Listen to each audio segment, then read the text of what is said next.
qué creemos en la teoría de la conspiración?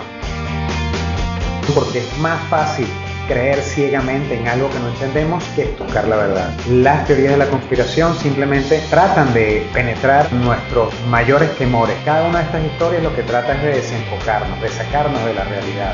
Acompáñenme, es el momento de desenmascarar al poder.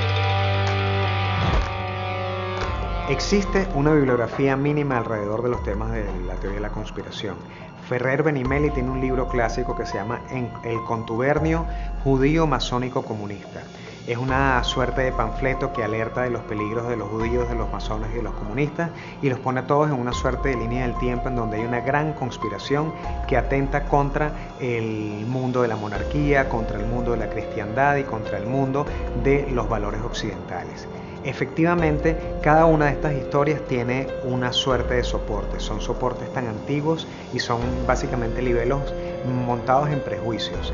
Este texto, entre otras cosas, revisa de alguna manera casi que humorística cómo los grandes aquelarres y las grandes orgías que se hacían supuestamente bajo estos esquemas en las logias masónicas o las logias judías tenían un tema fundamental, que era invocar al diablo, y ese diablo iba a llegar en forma de cocodrilo, y como cocodrilo iba a tocar el piano para que todo el mundo comenzara pues una suerte de éxtasis religioso.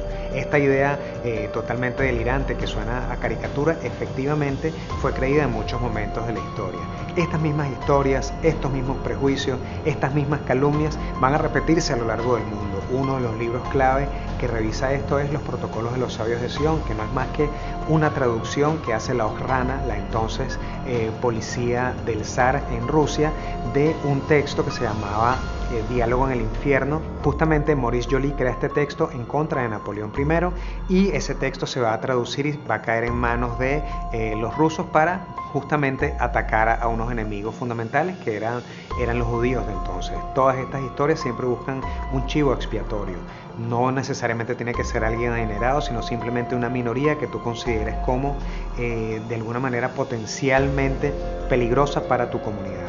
Este texto es clave para entender justamente toda esta línea de calumnias que se han repetido a lo largo de la historia. No existe nada nuevo bajo el sol.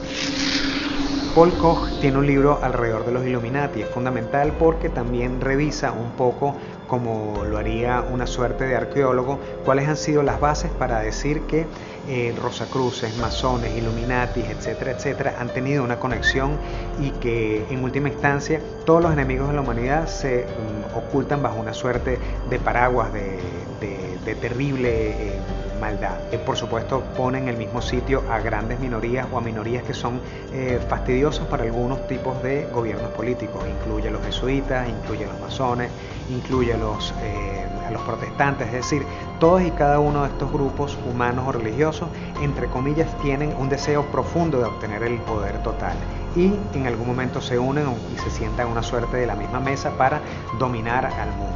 Este texto nos da también las bases para entender la llamada línea de conspiración, que es el famoso Consejo de los 12 grandes seres humanos y extrahumanos que están supuestamente fraguando el retraso continuo de los seres que vivimos en el planeta Tierra.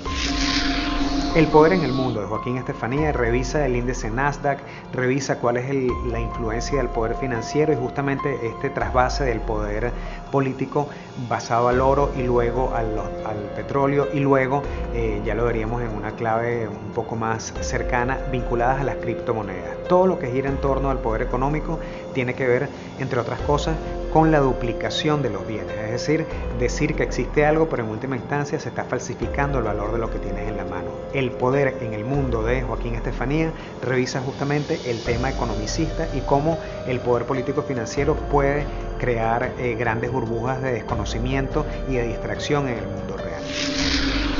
Amos del Mundo, de Juan Carlos Castellón, es un libro que definitivamente se conecta con esa tradición conspiracionista y con esa tradición revolucionaria que nace en Inglaterra con Cromwell, luego pasa a la Revolución Francesa, luego de la Revolución Francesa pasa a la Revolución Bolchevique, luego pasaría a una suerte de sucesión y de creación de manual en todos los golpes de Estado que se han dado en el siglo XX y en alguna parte del siglo XXI. En última instancia, Juan Carlos Castellón revisa cómo cómo estos revolucionarios llamados los carbonarios son de alguna manera el origen de los pequeños grupúsculos que generan los cambios políticos por golpe de mano, es decir, por golpe de mando, es decir, por golpe de Estado. Juan Carlos Castillón en Amos del Mundo también nos ayuda a entender cómo se han repetido las mismas mentiras a lo largo del tiempo y prácticamente todo lo que se hizo durante la Revolución Francesa se ha ido repitiendo a lo largo de la historia en cualquier parte del globo terráqueo. Ralph T. Beck tiene un texto que se llama La masonería. En este texto de alguna manera nos explica cómo son las estructuras por dentro, con mucho menos lugares comunes y con mucho menos miedo de lo que está acostumbrado el lector común a encontrarse en estos libros. Ralph T. Beck hace un énfasis y hace una distinción entre el ritual escocés y el ritual francés, lo que nos permite entender también un poco cómo han sido las revoluciones en Latinoamérica desde el siglo XIX. Walter Graziano escribe un texto que se llama Hitler ganó la guerra. Revisa todas las teorías de conspiración en las cuales la mayoría de los agentes alemanes pasaron a Sudamérica y a Norteamérica con el permiso de los aliados. Fueron incluidos en las listas de personajes que venían escapándose de la Segunda Guerra Mundial, pero efectivamente eran criminales. ¿Por qué los dejaron escaparse? Porque les servían para fortalecer sus grupos de inteligencia, sobre todo las agencias de inteligencia, y en especial la carrera espacial. No se puede entender todo lo que es el sistema de investigación de la energía nuclear por un lado y el sistema de roquetería norteamericano sin la presencia de estos científicos alemanes entre sus filas. Walter Graziano también revisa la operación Paperclip con unos elementos muy específicos, el uso inclusive de las drogas para obtener confesiones y todo lo que tiene que ver con el posterior desarrollo de operaciones encubiertas. Walter Graziano tiene además un texto que se llama Nadie vio Matrix, que se combina muy bien con esta teoría de conspiración en la cual los malos prácticamente se salieron con la suya. Santiago Camacho tiene un texto maravilloso, 20 grandes conspiraciones. Allí tenemos una suerte de hilo conductor de grandes conspiraciones que van desde las más primitivas, como las de los turcos y las matanzas entre pequeñas sectas, o la violencia prácticamente endogámica de ciertas tribus norteamericanas, hasta el día de hoy, en donde vemos conspiraciones vinculadas con la manipulación mental, la manipulación por internet, la transformación de la familia a partir de los programas de televisión, a partir de los programas de las aplicaciones, etcétera, etcétera.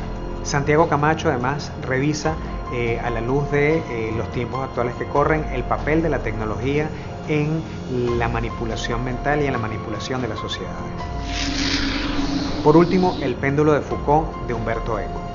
Revisa a la luz incluso de la comedia y a la luz de la historia cómo grandes y pequeños grupos de sectas y de grupos irredentos van conectándose para, entre comillas, obtener el poder en el mundo. A partir de una suerte de dramática editorial, El péndulo de Foucault nos da una revisión de lo que ocurre prácticamente en todos los continentes enfocados en el poder simbólico.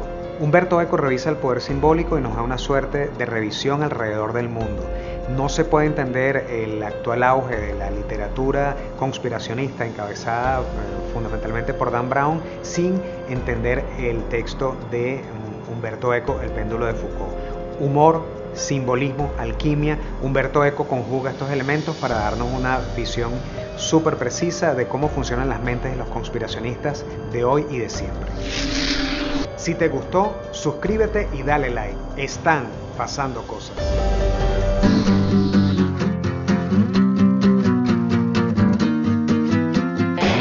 Acompáñenme. Es el momento de desenmascarar al poder.